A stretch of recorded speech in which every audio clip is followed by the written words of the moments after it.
During the Trần Dynasty, the nation endured many years of warfare. On the southern frontier, foreign invaders constantly threatened the border, forcing the court to dispatch its most talented generals. Among them stood a man widely praised as the Tiger General, General Mạc Tín. He was born into a poor peasant family, yet through sheer will, talent, and loyalty, he rose to the rank of commander in countless battles. He became renowned as undefeated, his courage and might striking fear into the enemy. Beneath his stern, imposing exterior, however, Mạc Tín carried within him a heart of rare compassion. He often reminded his soldiers, warfare is but a bitter necessity. Killing is never the goal, to protect the people. That is the true duty of a soldier. One year, the court entrusted him with leading 30,000 troops on a southern campaign to crush a rebel stronghold.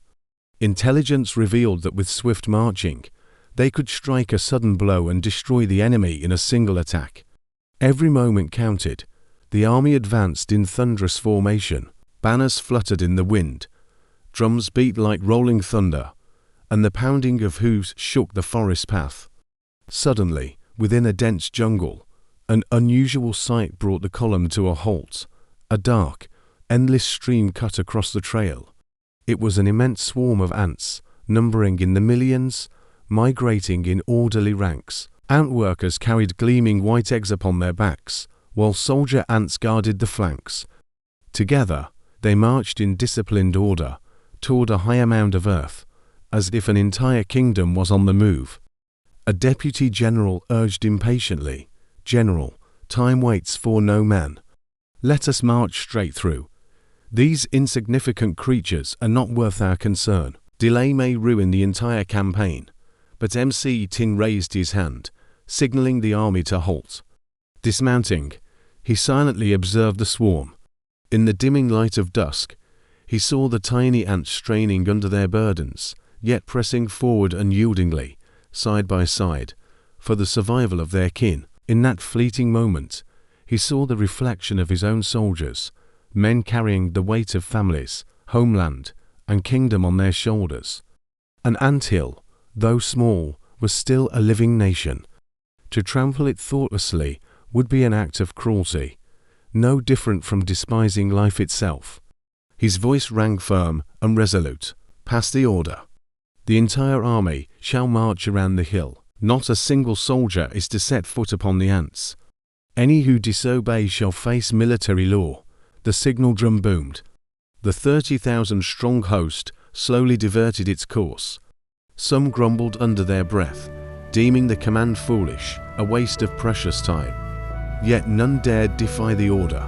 Thus, the great army trudged the longer path, losing nearly an entire hour. That evening, the army camped 10 miles from the enemy's stronghold.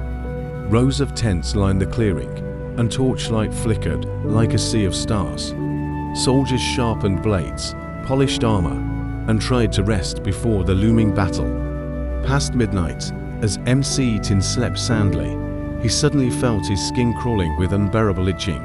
Startled awake, he lit a lamp, and to his astonishment, found thousands of ants swarming across his body. Strangely, they did not bite. They only scurried to and fro, keeping him from sleep. Annoyed, he rose, brushed them off, and stepped outside his tent. At that very instant, whoosh! Two poisoned arrows whistled through the darkness, piercing deep into the pillow where his head had just rested. Moments later, shadows burst into the tent, blades flashing as they slashed wildly at the empty bed. "Assassins!" Mạc Tín roared, drawing his sword. Steel clashed in the lamplight as he fought fiercely against several attackers. Hearing the alarm, nearby soldiers rushed in, surrounding the assassins. After a brutal skirmish, all infiltrators were slain. It was revealed that the enemy had discovered their route and sent killers to infiltrate the camp. Had Mạc Tín remained asleep, he would surely have perished beneath arrows and steel. He stood in silence, breathing heavily, his gaze falling upon the ants still crawling across the ground, as if retreating after completing their strange mission. A realization struck him. By sparing them that afternoon, he had in turn been spared this night. At sunrise, MC Tin launched the assault. Bolstered by vigilance after the assassination attempt, and with spirits unshaken, his 30,000 troops stormed the rebel stronghold. The enemy collapsed under the furious charge, and the battlefield soon echoed with cries of triumph. That evening, MC Tin convened his troops. Seated before them, he spoke with solemn gravity. Last night, had it not been for the ants that roused me, I would not be here today.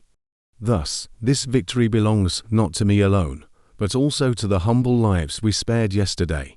His words stirred the soldiers. Many who had scoffed at the detour now felt shame and awe.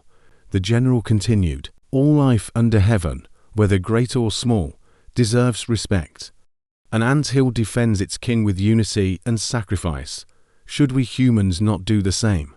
Remember this, to save even the smallest life today, you need to save your own tomorrow. Cause and effect turn like a wheel. Kindness sown shall one day blossom into blessing." The army thundered in unison, voices rising like a vow. Years later, when MC Tin had long retired from the battlefield, his tale was still told far and wide, not only as proof of his strategy and valor, but as a testament to the mercy within his warrior's heart.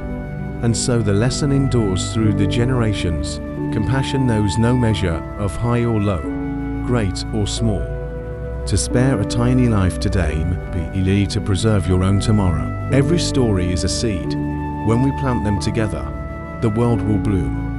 Please subscribe and share this story to help us plant more seeds of love and hope.